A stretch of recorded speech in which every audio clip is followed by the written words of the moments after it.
Brex. So, What are you working on today, man?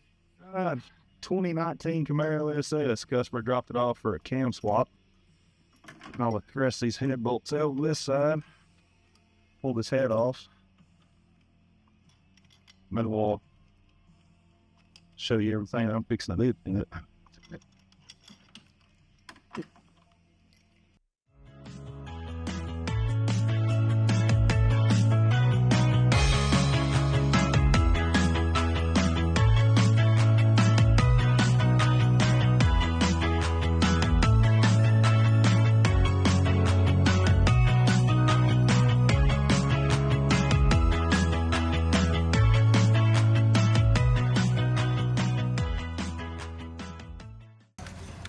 Car only has 103,000 miles on it.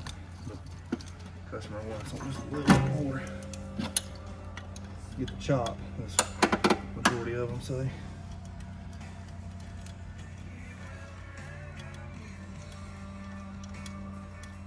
What all is done to it right now?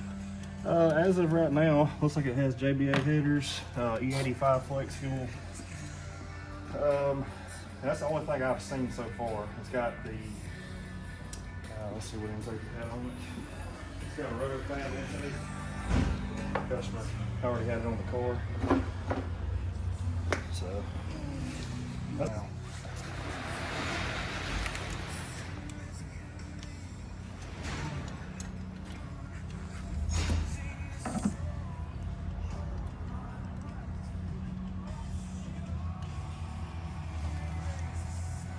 ready? Yep. I'll get a picture of this.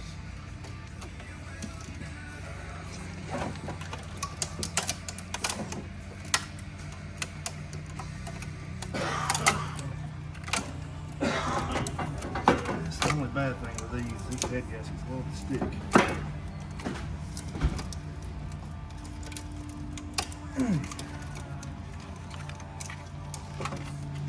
Damn. I'm struggling.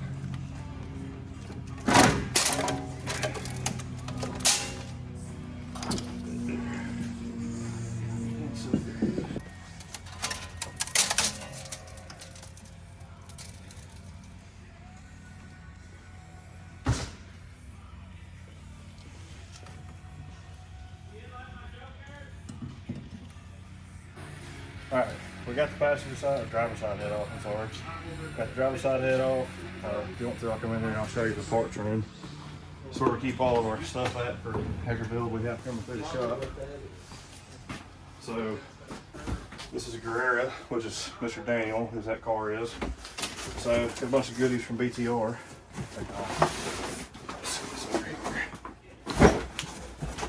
So, he chose to go with the Gen 5 220 cam from Brian Tooley. Should see some pretty significant gains. So in this box, this kit comes with bolts, comes with the phaser bolt, cam retainer plate, VVT lockout, because those cars have variable valve timing. So usually, sometimes it's a lockout, sometimes it's a limiter, and that's a 4-degree limiter going on that one. Push rods, lifters, your basic stuff, trays, head gaskets, and then he's also going back with MSD spark plugs. We've got a new thermostat. These LCs, we always run the LTR 7iX11 by NGK. And then we also, on all of our builds we do LT-wise, we always replace the cam phaser. We've ran into several problems before where we haven't, and caused nothing but runnability issues, cam crank correlation issues, just because the phaser was broke. So we always opt to go with a new one. It's inexpensive to do. So cheap insurance to keep an expensive motor alive for sure. But other than that, after we get all this done, we'll have our tuner, Mr. Clyde Carlson, come tune it. Customer will take it for his 500 miles. We'll do a 500-mile break-in period with our 500-mile. Customer just takes it, drives it. We put a 4,500 RPM rev limit just to get everything broke in good. Come back, we do a nut and bolt check. After we do a nut and bolt check, we take and drain the oil, check everything, make sure there's no metal fragments or anything in the oil or oil filter.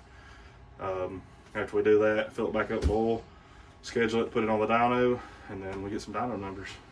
So, What do you think it's going to be making after all this is done? usually on the LTs, it's kind of hard to say. I haven't done a whole lot of cam swap LTs. It's probably going to be 470s, high 450s, 470s, somewhere in that area. That's usually kind of what we've seen out of some of them. I mean, customer will definitely be happy with it for sure. Should make a whole lot more power than what it has. It'll be a whole lot better and be more enjoyable for sure.